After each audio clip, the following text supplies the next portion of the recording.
Hey, hey, hope all is well. It's been a while. Not that long, right? But long enough and for good reason. Honestly, I can be candid. Routines, scheduling, and just finding a routine that works for me. Because when you're working like a 9 to 5, and it was easier for me when I was like working in a public school because you go to work at a specific time, you got off at a specific time, you know that's your schedule Monday through Friday. And once you got home, you knew what you were doing when you got home, and you had set days that you would do things. Now my schedule is pretty set, but there are days when you have cancellations, you have rescheduling, you have, summer months are different from in school months. The holiday season is different from the rest of the season. And so my schedule is not necessarily constantly changing, but something is always going on. Let's just say that. Then you have lessons and research and all of the things. And I'm constantly trying to always better myself in some way, making sure that I am spending enough time with God first and foremost, but also making sure that everything else around my home and in my life gets done, and that I'm being of service to those around me. So, life, right? Life. And so, getting settled and getting back into routines and getting back to doing the things that you have to do can not necessarily be difficult, but you have to find the room, and you make room for what's important. So I'm back, and that's where I'm at. The last time I posted a video was basically about phonics, introducing phonics to parents, mainly because I have been seeing a lot of parents pulling their children out of schools for good reason, and just simply wanting a better way of teaching their child how to read. Now, some of the things that I go over today may be a reiteration of what I've already went over. However, reintroduction. So I can say last week I spoke to a parent who is literally thinking about pulling their fifth grader out of school because number one, indoctrination, and number two, her child is severely behind.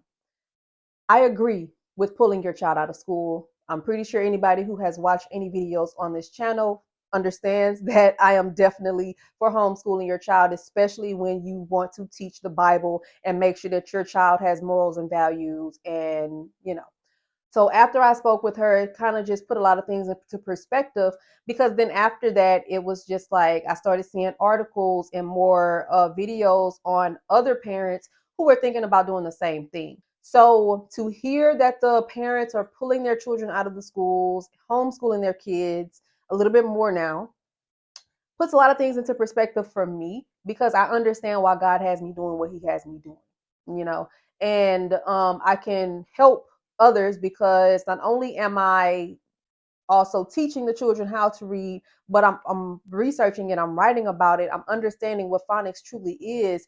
And we definitely have to get back to that because they don't teach that anymore in school. So, one of the things that I wanted to talk about today is basically the foundation when it comes to teaching your child to read and how language works. So I'm going to go over a few of the foundational concepts and then also kind of backtrack on starting with basics. First and foremost, why phonics? Well, phonics provides a foundational skill that allows children to decode words by understanding the relationship between letters and sounds. So you are working with this child or your student to match up letters or groups of letters to sounds. That is the foundation of reading. And that's what a lot of children are missing. I have sat with children who have no idea what sounds are or any of those things. The actual reading foundation that they should have learned, possibly in pre K or kindergarten, has been lost in transition. So that's important. The foundation of what reading is based off of is very important. When you're sitting down with your child or your student, there's a few things that you need first and foremost. Number one, patience. Patience, because if you're teaching a 4 to 6 year old how to do anything, understand that they are a blank canvas. So, just like if you were to be learning something new on your job, in school, whatever, you would want someone to be patient with you, because it gets frustrating when you're learning something new and you're not catching on or understanding it right off. Learning a new concept can just be it can be a struggle, especially if that child is having some difficulties with their reading. Also, if you're teaching an older child, that can also be frustrating, because these are some principles that they should have already learned in pre-K or kindergarten. So the first thing that you will need is patience. Number two, you want to make sure that you have a piece of paper or a whiteboard, flashcards, or some type of printout of the alphabets, A through Z, capital and lowercase of each letter. You want to also make sure that your child has a phonics book or some type of writing book for them to copy down letters, and for them to also practice their handwriting as you are teaching them the sounds and later the letter names. Now, after that, what I would suggest is that you are sitting and working with the child on these letters, possibly 3 to 5 letters, 3 to 4 times a week, and teaching them these foundational skills. Over time, they will get better and better. And of course, depending on the pace of your child, you may sit for longer, you may sit for a shorter period of time, and you may be able to introduce more letters to them as you sit with them and work with them and see how their pace is. Now that we understand what you should have when you sit down with your child and why phonics is important, the first thing we need to do when we're teaching this child to read is introduce letter sounds. That's number one. The English language is composed of about 44 different letter sounds, but the first 26 that you will teach your child has to do with the English language. We have A to Z. So we are going to break down the letter sounds first. I'm going to walk you through A to Z sounds, and then I'm going to give you an example of how you can introduce the letter sound with the letter name. So, A, B, K, D, E, G, H, I, J, K, L, M, N, A, Q, R, S, T, A, V, W, X, Y, Z. Those are the letter sounds from A to Z. After you introduce the letter sounds, again, you are introducing 3 to 5 sounds, possibly a day, possibly a week, depending on the pace. After you introduce these sounds and your child is repeating them back to you, you are going back and forth. You can show these letters on a piece of paper, and it can be as simple as you just having 3 or 4 sounds in your hand and you're going over them. H, E, G. And then they can repeat after you. You can mix them up. Doesn't have to be in order. It's better if they learn out of order so that they understand whenever they start to see words that the letters will not always be in a specific order. And then as you go on and you can see that that child is mastering certain sounds, you can begin to add sounds in as you see fit, or move sounds to the side and wait for another day when the child is not frustrated, or maybe you've gotten frustrated and you want to try again another day, because it can get frustrating, but you have to make sure you maintain. So let's just say 3 weeks have went by and you have been walking through these sounds with your child every day or 3 to 4 times a week. At that point, after 3 to 4 weeks, your child should hopefully know most of the alphabet sounds. At that time, or in between time, you can begin introducing the letter names. Now, the reason why I say that you introduce letter names after the letter sounds is because letter names are not important. If we don't know the sounds, it doesn't really matter what the names are. We have to know the sounds. That's the most important, because that's reading. The letter names, we'll figure that out after the fact. So after we understand the sounds, after we're seeing that letter time and time again, then we can say I says I,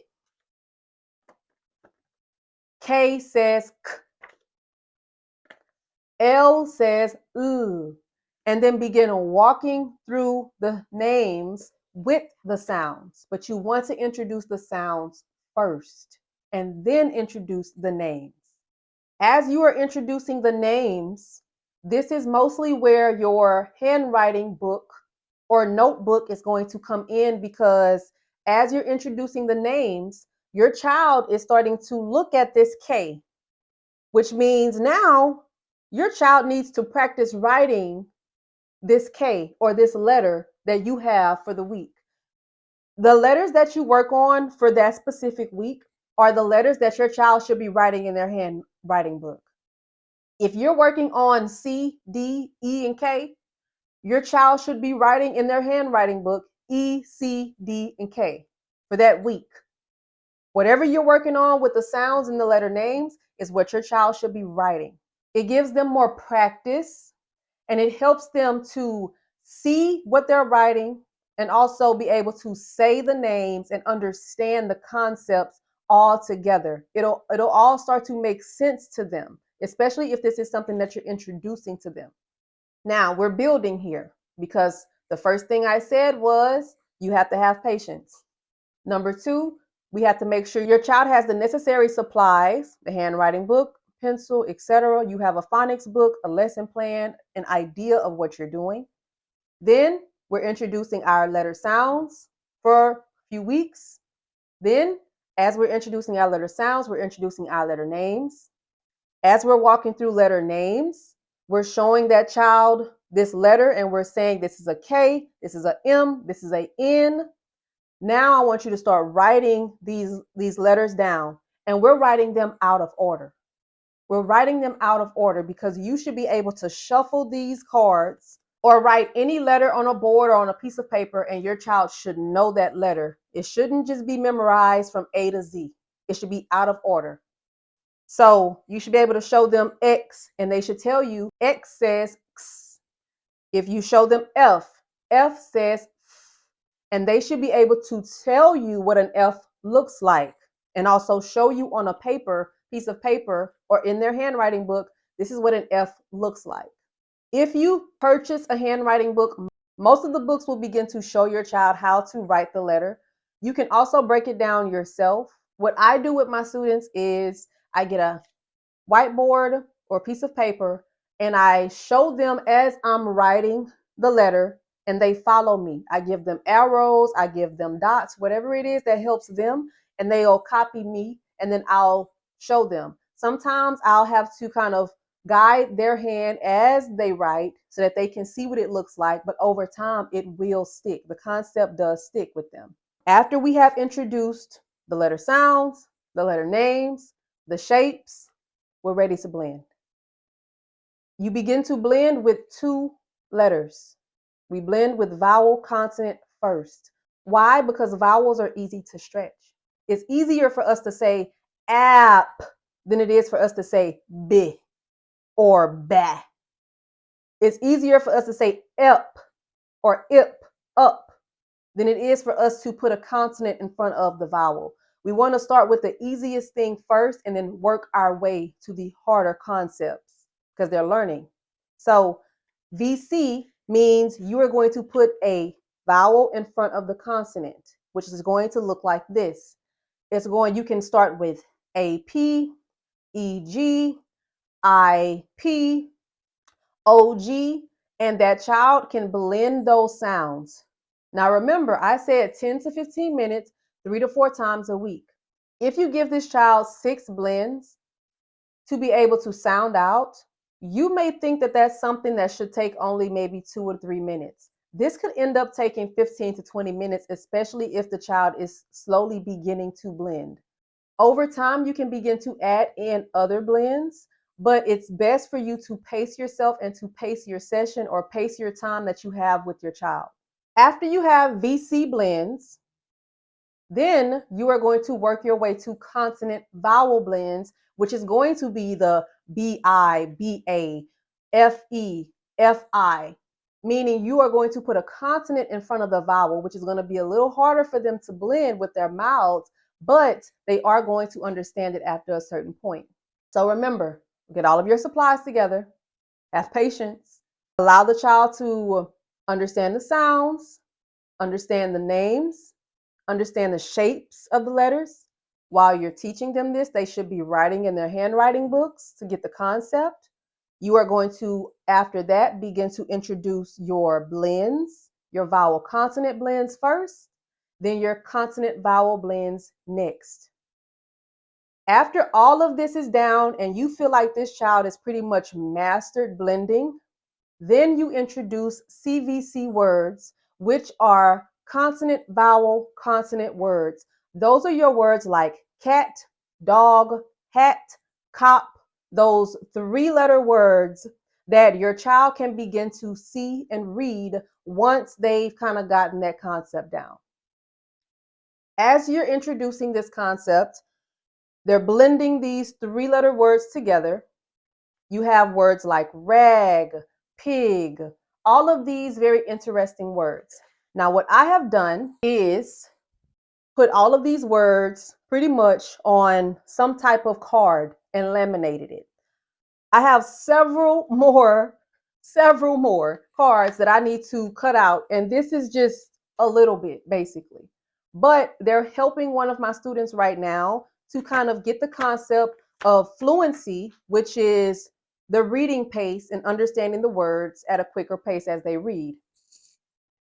You will see words like big, rag, yam, wag, nag, pig. These are some of the things that you can introduce to your child, and there are several 3-letter words in the English language. Understand that when you are blending, there's 3 steps here.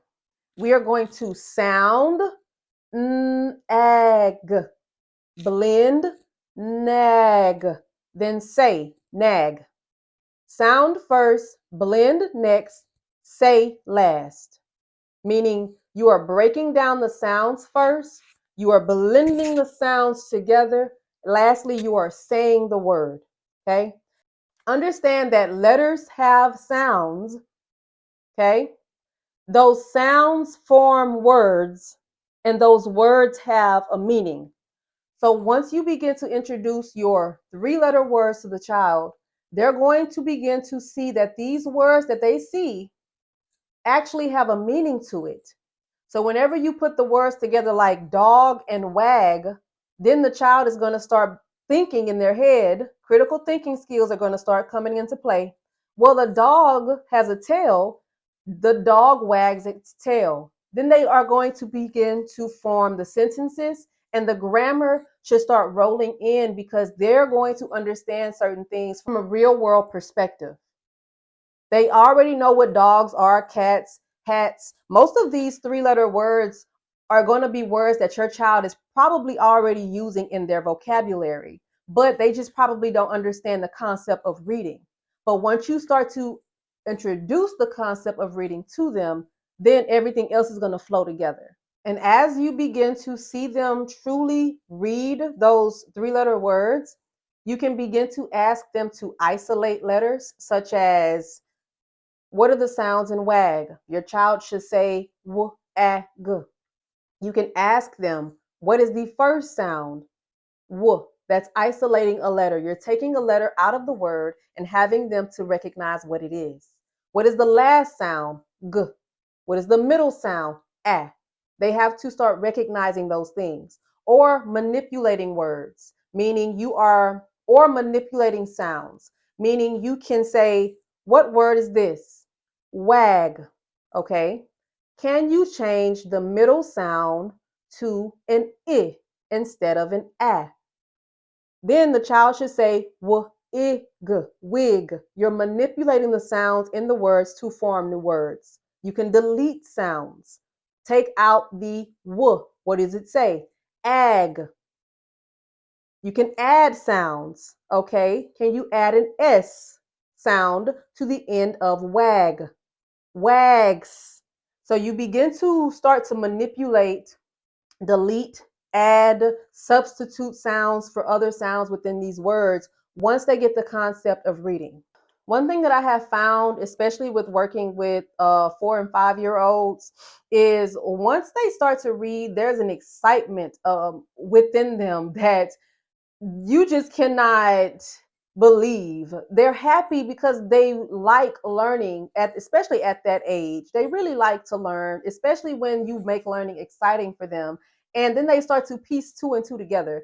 Whenever they are able to see the word and say it, it makes them even more excited, because when they see a word like dog or cat, and then they can start telling you stories. Well, oh, I saw a dog the other day, or oh, my friend has a cat in their room or something. Like, they get excited and they want to tell you stories. So learning to read for them is an amazing experience, because they can truly become the artist that they are and be creative in the way that they can be, because they're children and their minds are always going. So this is going to truly set them up for success. After you have introduced the three-letter sounds and you can manipulate and add and delete sounds, like I've said, you can also place these sounds or place these words in word families. You can place them in word families such as this. Sometimes you can have a word like mat. What other word sounds like mat? Mat, cat, hat, that. All of these words are in the same word family. Why? Because they have the same ending sound, like dig, wig, fig. Those are the same word families. So you can also begin to place words like that together and show your child. You will begin to see the same ending sounds, but they will have different beginning sounds. That's one way in which you can teach your child to have those segmentations of words. Word segmenting just simply means you are breaking that word down in order for them to see that the sounds are maybe alike or that they're different. And at that point, you should be able to kind of start introducing those three-letter words more often. Hopefully, they're getting faster with their reading skills, which is basically increasing their fluency. If you see that there's an issue with their reading, all you have to do is just slow down and give them time. Okay. Remember, our brains are amazing. Our brains can hold up to over 400,000 books alone. And honestly, we don't even tap into our brain's true capacity. So, all of this, where my child isn't reading or my child isn't speaking or isn't doing this at a specific time or age, give it time. Pray for your child and know that everything is going to be okay. We have to stop diagnosing our children as soon as we don't see them doing specific things whenever your pediatrician says that they should be. Talk to them throughout the day. Have times where you're reading to them. Play puzzle games with them. Little card games, maybe, where you can have like memory time with them to help to grow their mind and give their mind something else to be stimulated by. Because those things actually do help, especially the memory games. It helps their memory. That stuff actually works. So instead of placing them in front of any type of YouTube or whatever, social media, tablets, phones, put that stuff down, especially if your child they really don't need it at all. Let me just say that. Children are already hyperactive.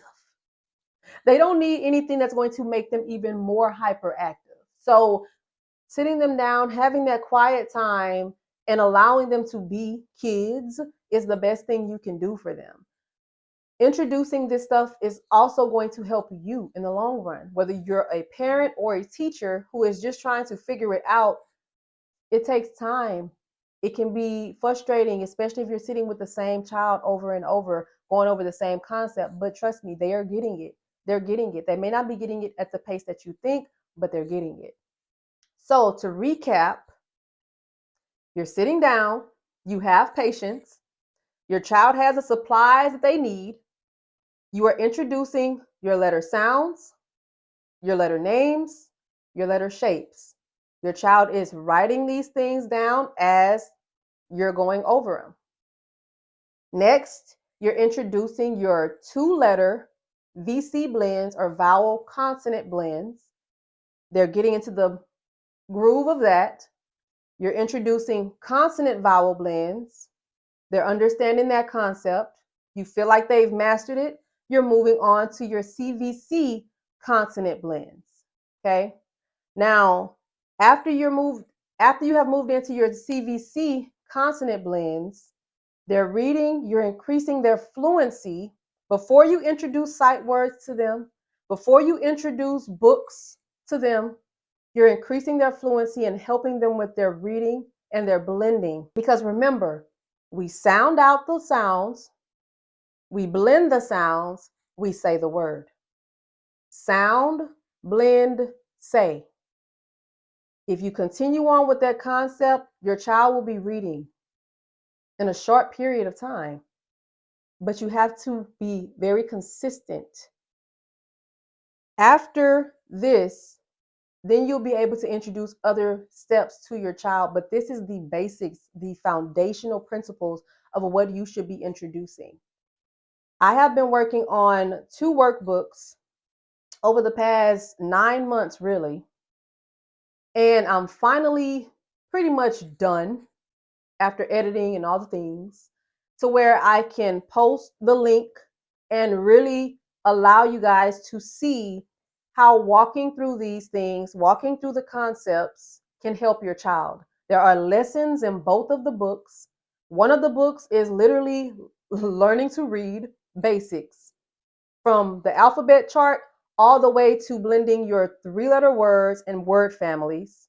And then the second book is all about blending, which is carrying on from your short vowels all the way to your long vowels, blends and digraphs. So there's levels to this. There's levels to reading. There's levels to understanding the concepts of all of it, but it's worth it. So I am going to post the links below in the description box. Hopefully this video has given you an insight on how you can help your child if you're struggling, how you can help your students if you need help. I'm always up for answering questions if need be. And I will be posting another video on moving on to the next few levels when it comes to what do I do after I'm reading my CVC words? What do we do when it comes to sight words and introducing books to the child? That'll be next. With that being said, hopefully this video has provided some type of insight when it comes to a foundational principle of reading. Hopefully y'all are still taking those children out of schools. Hopefully y'all are listening to what has been said on these videos and you are understanding the world that we're in right now. And hopefully you guys are staying prayed up because that's very, very important. So I will see you guys on the next one.